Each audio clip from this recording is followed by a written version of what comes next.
E dalla montagna passiamo alla pianura. L'anno di siccità ha messo in evidenza la necessità di un piano generale per l'utilizzo dell'acqua in agricoltura. I consorzi di bonifica del Veneto chiedono a gran voce alla Regione di poter aumentare il prelievo delle risorse idriche e di avviare anche una strategia finanziaria che tenga conto della collaborazione con gli stessi agricoltori.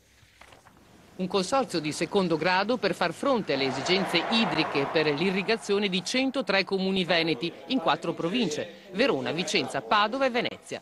È il LEB, il consorzio Lessinio Euganeo Berico, ben conosciuto dal mondo agricolo, che si approvvigiona dal fiume Adige con un comprensorio di quasi 350.000 ettari, che quest'anno ha dovuto fare i conti con la siccità.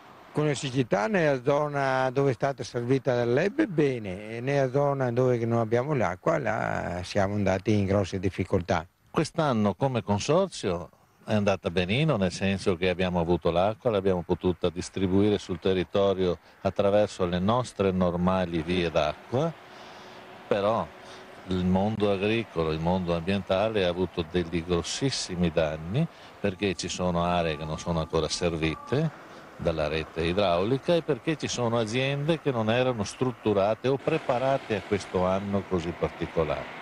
100.000 gli ettari attualmente irrigati da LEB a fronte di una superficie maggiore che potrebbe essere irrigata, ben 140.000 ettari con notevoli ricadute economiche. Voi chiedete di poter prendere più acqua? Noi lo chiediamo da sempre perché noi abbiamo una concessione di circa 30 metri cubi, ne abbiamo sempre chiesti almeno 40. E ogni 10.000 ettari di terreno che noi trasformiamo da cultura a seminativi a culture specializzate ci porterebbe circa 3.000 posti di lavoro in più. Importante portare l'acqua, quindi creare infrastrutture per migliorare la distribuzione dell'acqua che quest'anno abbiamo visto essere carente e soprattutto impegnare le imprese a migliorare ed efficientare gli impianti irrigui.